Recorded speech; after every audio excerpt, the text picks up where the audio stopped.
आज मैं आपको हिंदी का चैप्टर 5 जिसका हेडिंग है कदम्ब का पेड़, उसको रीड करूँगी और फिर उसे एक्सप्लेन करूँगी। आप चैप्टर 5 निकालिए और हम इसे पढ़ना स्टार्ट करते हैं। So let get started. Chapter 5 है कदम्ब का पेड़। यह कदम्ब का पेड़ अगर माँ होता यमुना तीरे, मैं भी उस पर बैठ कन्हैया बनता धीरे धीरे। अब इसमें जो कवयित्री है, किसने लिखा है? ये सुभद्रा कुमारी चौहान ने। तो इसमें कवयित्री क्या कह रही है और इस पोयम में किसके बारे में बताया जा रहा है? कन्हैया यानी कृष्ण भगवान की लीलाओं के बारे में बताया गया है। तो यह कदम्ब का पेड़ अगर माँ होता यमुना तीरे, मतलब कृष्ण भगवान उनकी माँ से कह रहे हैं कि माँ यह कदम्ब का पेड़ अगर यमुना तीरे मतलब यमुना के किनारे होता, मैं भी उस पर बैठ कन्हैया बनता धीरे धीरे। तो मैं भी उस पर बैठकर कन्हैया बन जाता धीरे धीरे। ले देती यदि मुझे बांसुरी तुम 2 पैसे वाली, मतलब ले देती यदि मुझे बांसुरी, वो अपनी माँ से कहता है बालक कि मुझे भी तुम कितने 2 पैसे वाली बांसुरी खरीद कर ले देती, किसी तरह नीचे हो जाती यह कदम्ब की डाली। अगर मैं इस पर बैठकर बांसुरी बजाता तो जैसे आप मुझे 2 पैसे वाली बांसुरी खरीद कर दे देती, फिर मैं क्या करता कि यमुना तीरे ये पेड़ होता, मतलब यमुना के किनारे यह पेड़ होता, मैं उस पर बैठकर बांसुरी बजाता उसकी डाल पर। तो क्या हो जाती, उसकी डाली भी नीचे हो जाती। जैसे आप डाली पर चढ़ते हो तो डाली नीचे झुकती है ना पेड़ की, तो उसी तरह से अगर वो उस पर बैठकर बांसुरी बजाता बालक, तो क्या हो जाता, वह कदम्ब की डाली नीचे झुक जाती। तुम्हें नहीं कुछ कहता पर मैं चुपके चुपके आता, उस नीची डाली से अम्मा ऊंचे पर चढ़ जाता। फिर बालक क्या कहता है कि तुम्हें नहीं कुछ कहता, मतलब मैं आपसे कुछ नहीं कहता, पर मैं चुपके चुपके मतलब चोरी छिपे चुपके चुपके से आता। उस नीची डाली से अम्मा ऊंचे पर चढ़ जाता। उस नीची डाली से क्या करता, नीचे से चढ़ना स्टार्ट करता और ऊपर चढ़ जाता। वहीं बैठ फिर बड़े मज़े से मैं बांसुरी बजाता, अम्मा अम्मा कह बंसी के स्वर में तुम्हें बुलाता।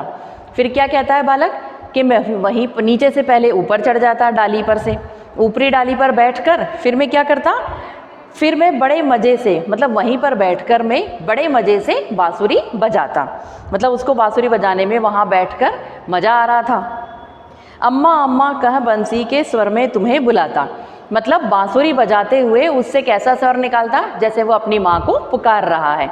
तो उस बांसुरी से मैं ऐसा स्वर निकालता कि जैसे मैं तुम्हें पुकार रहा हूँ और अम्मा अम्मा कहकर बुला रहा हूँ। सुन मेरी बंसी को माँ तुम इतनी खुश हो जाती, मुझे देखने काम छोड़कर बाहर तक तुम आती। सुन मेरी बंसी को माँ, मतलब मेरी बांसुरी के स्वर को सुनकर तुम इतनी खुश हो जाती, इतनी प्रसन्न हो जाती। आज जैसे आप किसी भी कोई भी माँ होती है, उसका बच्चा कुछ भी क्रीड़ाएं मतलब कोई सी भी बचपने की हरकतें करता है तो उसको देखकर माँ को क्या होती है, हंसी आती है, खुशी होती है। उसी तरह से वो बालक कहता है कि सुन मेरी बंसी को माँ तुम इतनी खुश हो जाती, मतलब मेरी बंसी बजाने की को सुनकर तुम इतनी खुश हो जाती कि मुझे देखने काम छोड़कर बाहर तक तुम आती, मतलब घर के सारे काम छोड़कर तुम मुझे बाहर देखने आती कि मेरा बालक क्या कर रहा है, बंसी बजा रहा है, तो वो उसको सारे काम छोड़कर देखने आती बाहर। तुमको आता देख बांसुरी रख में चुप हो जाता। फिर बालक क्या कहता है कि तुमको आता देखकर क्या करता, मैं बांसुरी रख के मतलब बांसुरी बजाना बंद कर देता और चुप हो जाता। पत्तों में छिपकर धीरे से फिर बांसुरी बजाता। और वो कहाँ बैठा है, पेड़ की डाली पर, ऊपर वाली डाली पर, तो वहाँ क्या होते हैं, पत्ते ही पत्ते होते हैं। तो वो उसको क्या शरारत सूझती है कि मतलब माँ से मैं खेलूँ, मतलब माँ के साथ खेलूँ, माँ से शरारत करूँ। तो वो क्या करता है कि जैसे माँ सारे काम छोड़कर उसको देखने आती है बाहर, तो वो क्या बोलता है कि तुमको आता देख बांसुरी रख में चुप हो जाता। तो वो क्या करता है, बांसुरी बजाना बंद करके चुपचाप बैठ जाता है, पत्तों में छिप जाता है और फिर पत्तों में छिपकर धीरे से फिर से बांसुरी बजाने लगता है। मतलब वो अपनी माँ के साथ शरारतें करता है, उन्हें परेशान करता है, जिसमें बच्चे को मज़ा आता है। गुस्सा होकर मुझे डांटती कहती नीचे आ जा, पर जब मैं न उतरता हंसकर कहती मुन्ना राजा। फिर क्या कहता है बालक कि तुम गुस्सा हो जाती, जैसे वो दिखता नहीं है बालक उसको, वो छिप जाता है पत्तों में, तो माँ को क्या होती है, चिंता होती है, तो वो चिंता में गुस्से में बोलती है गुस्सा होकर मुझे डांटती, मतलब गुस्सा होकर बच्चे को डांटती है, बालक को डांट लगाती है। कहती नीचे आ जा, माँ क्या कहती है कि डांट कर कि तुम नीचे आ जाओ। पर जब मैं न उतरता हंसकर कहती मुन्ना राजा, पर जब वो डांटने से भी नहीं उतरता तो फिर हंसकर प्यार से क्या कहती है, मुन्ना राजा कहकर पुकारती है। नीचे उतरो मेरे भैया तुम्हें मिठाई दूंगी, फिर वो क्या बोलती है माँ बालक से कि नीचे उतर जाओ मैं तुम्हें मिठाई दूंगी, मतलब मिठाई का लालच देकर उसे नीचे उतारना चाहती है। नए खिलौने माखन मिश्री दूध मलाई दूंगी, फिर वो क्या कहती है माँ उससे, मतलब डांट से वो नहीं उतरता है तो फिर उसे प्यार से लालच देकर हंसकर मुस्कुराकर किन किन चीज़ों का लालच देती है, मिठाई का, नए खिलौने, माखन मिश्री, दूध मलाई, ये सब मैं तुम्हें दूंगी, तुम नीचे आ जाओ। मैं हंसकर सबसे ऊपर की टहनी पर चढ़ जाता, एक बार कह माँ पत्तों में वहीं कहीं छुप जाता। फिर हंसकर बालक क्या कहता है कि सबसे ऊपर की टहनी पे चढ़ जाता हूँ मैं हंस के, मतलब उसे और शरारत सूझती है, माँ को परेशान करने में मज़ा आता है। तो बच्चा क्या करता है, हंसकर सबसे ऊपर वाली डाली पर चढ़ जाता है। तो एक बार कह माँ पत्तों में वहीं कहीं छुप जाता, फिर वो क्या बोलता है कि एक बार माँ शब्द पुकार कर पत्तों में छुप जाता है। बहुत बुलाने पर भी माँ जब मैं न उतर कर आता, तब माँ माँ का हृदय बहुत तुम्हारा बहुत विकल हो जाता। फिर बहुत बुलाने पर भी जब माँ के वो बच्चा नीचे उतर कर नहीं आता है, तब माँ का हृदय क्या हो जाता है, माँ का हृदय मतलब माँ का दिल या माँ का मन क्या हो जाता है, विकल मतलब व्याकुल हो जाता है, उन्हें चिंता होने लगती है। तुम आंचल पसार कर अम्मा वहीं पेड़ के नीचे, फिर बालक क्या कहता है, तुम आंचल पसार कर अम्मा वहीं पेड़ के नीचे, मतलब आंचल पसार कर मतलब अपना आंचल फैलाकर पेड़ के नीचे अम्मा खड़ी हो जाती है, माँ खड़ी हो जाती है कि मतलब तुम आ जाओ मेरी गोद में आ जाओ उतर कर। ईश्वर से कुछ विनती करती बैठी आंखें नीचे, आंचल पसार कर अम्मा उसे नीचे बुलाना चाह रही है कि मैं नीचे बैठी हूँ, तुम मेरी गोद में आ जाओ, मेरे आंचल में आ जाओ। और फिर ईश्वर से कुछ विनती करती, मतलब भगवान से हाथ जोड़कर विनती करती है, बैठी आंखें मीचे, आंख मीच कर मतलब आंख बंद करके विनती करती है प्रभु से। तुम्हें ध्यान में लगा देख मैं धीरे धीरे आता, फिर बालक क्या कहता है कि माँ को आंख बंद करके ध्यान में देखकर कि मतलब माँ कुछ प्रार्थना कर रही है आंख बंद करके, तो वो चुपचाप धीरे धीरे नीचे आता है और तुम्हारे फैले आंचल के नीचे छिप जाता।